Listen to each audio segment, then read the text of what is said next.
Всем привет, с вами Валерия. Приглашаю вас заглянуть в мой волшебный мир творчества. В сегодняшнем выпуске вы узнаете, как на одинаковых основах можно сделать два различных варианта оригинальных панно. Первое панно будет декорировано зернами кофе, а второе пуговицами. Подробный список материалов, которые понадобятся для работы, вы найдете в описании под видео.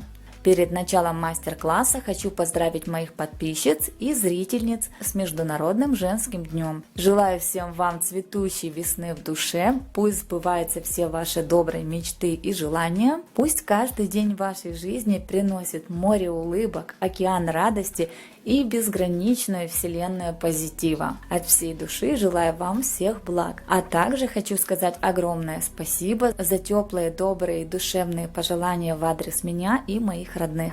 А теперь приступим к мастер-классу. Из гофрокартона вырезаем 3 одинаковые детали размером 20 на 25 сантиметров. 2 детали склеиваем между собой, в третьей делаем подвес.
Оклеиваем основу любой подходящей тканью. Чаще всего для приклеивания ткани я использую столярный клей ПВА или полимерный клей. Также можно применить и обычный клей, но тогда старайтесь клеить очень аккуратно, чтобы клей не проступил сквозь ткань.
Сначала я, как всегда, хотела использовать копировальную бумагу, но в данном случае мне попалась такая ткань, на которой копирка никак не хотела переводить рисунок. Поэтому мне пришлось вырезать трафарет, чтобы перенести рисунок на основу. Для трафарета я использовала плотную пленку от папки, ну а маску можно вырезать из обычной бумаги. Ссылку на изображение девушки вы найдете в описании под видео.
Убираем клеевые нити, оставшиеся от термопистолета, и выравниваем цвет зерен коричневой акриловой краской. Если зерна имеют одинаковый цвет, то окрашивать их не надо.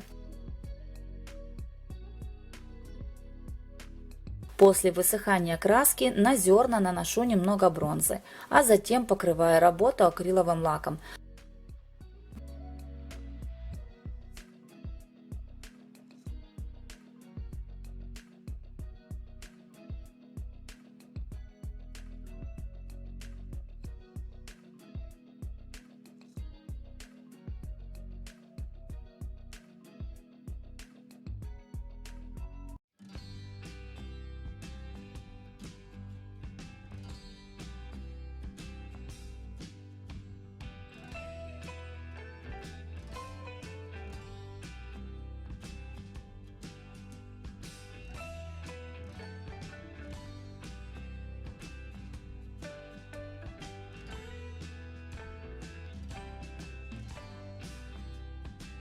Если у пуговиц слишком гладкая поверхность, то ее лучше процарапать крупнозернистой наждачной бумагой, а затем обезжирить. Для обезжиривания я применяю средство для снятия лака.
Размер работы зависит только от вашего желания. Еще раз хочу поздравить всех моих зрительниц с праздником. Ну а всех новых зрителей приглашаю подписаться и нажать на колокольчик, чтобы не пропустить новые интересные мастер-классы. Всем вам желаю творческого вдохновения и всего самого-самого волшебно-прекрасного. До новых встреч!